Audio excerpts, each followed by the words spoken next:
One last wrinkle relating to what might have happened behind the scenes that we don't know about and might never know about. Right. Dak Prescott made the comment after the loss on Sunday that if Mike McCarthy is on the hot seat, I should be on the hot seat too. They desperately need Dak to extend his contract after the season. He has so much power over the Cowboys going into this offseason. One of the best developments for the Cowboys this year is that Dak had a really great season because it makes it easier for them to give him a market-level contract because he was going to get one anyway. When you go into the last year of a contract with a $59+ million cap number and the team needs you to chop that thing down, and all you have to say is, I'm just going to honor my contract. I'm not interested in doing any type of extension. You really put them in a tough spot. And I just at least wondered, was there a power play made behind the scenes by Dak saying, hey, if there's a new coach here, I'm just going to finish my contract and I'll become a free agent next year and I'll go somewhere else. I'll go wherever Mike McCarthy ends up as an offensive coordinator or as a head coach. I'm not going to stick around for somebody else, especially if it's Bill Belichick. You know, we were all fascinated by the prospect of Belichick coming in and whipping the Cowboys up, you know, like his great this well-stocked kitchen. I'm going to make this meal. I'm going to turn this team into a Super Bowl winner. It's not as easy as it sounds on the guys in the locker room.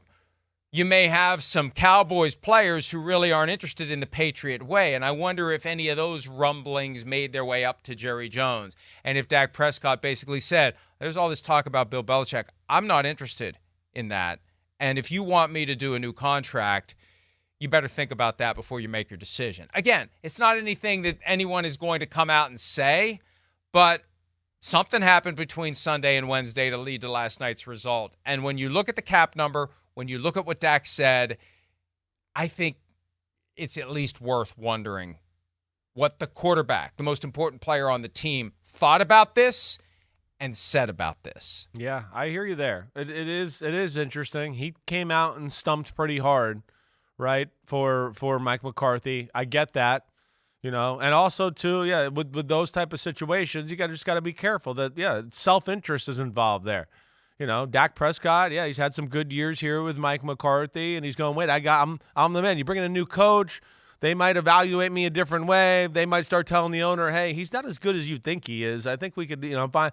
So, yeah, he's protective of his territory that way. You know, anytime a coaching change is made like that, it worries a player. It worries a player like Dak Prescott, who, is being paid a ton of money and hasn't necessarily in the public's eyes brought the team where it should be for what he's being paid. And so, therefore, that's a dicey situation for a player like that. And I can understand him being protective of his territory. I don't know. I don't know how much power, say, he has there. It's certainly a powerful position he is in. There's no doubt about that, Mike. I agree with you there. I would. But they got to get that situation figured out. They really do. And Dak Prescott, when it comes time to get it figured out too, I do think it's like, don't try to hold the Cowboys over a barrel for every last penny. I don't.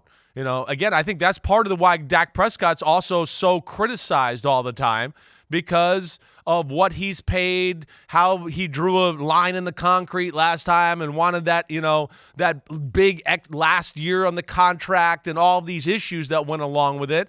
But that also puts a spotlight on you, and everybody goes, well, damn, Dak Prescott getting all this money. He can't win the big games, He's not Mahomes. He's not Allen. He's put extra pressure on himself that way, So this is where, it's going to be interesting to where they can kind of thread the needle in this little pay Dak Prescott big money, but what's good for the team and what makes sense, going forward. I'm going to be interested to see how that shakes out. You got CeeDee Lamb, who wants his contract. You got Michael Parsons, who is now eligible for a new contract. You got to deal with Dak's cap number and figure out how much you're going to pay him. They got some tough issues to figure out to hold the nucleus of the team together. And as you said, they got work to do to improve the rest of the roster if they truly hope to achieve Jerry Jones' 28-year quest for glory hole. Let's go ahead and take a break. I'm calling an audible here. We're going to talk about what's going on in Philadelphia, but Blue we've 48. got about 40 minutes Blue here 48. on the Cowboys.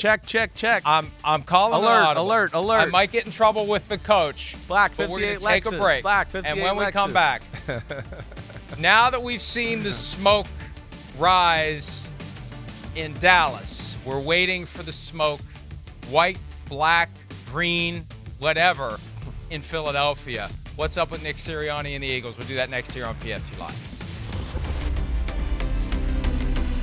Hi, it's Mike Florio. Thanks for watching PFT on YouTube. Hit subscribe for the latest news and analysis from Pro Football Talk.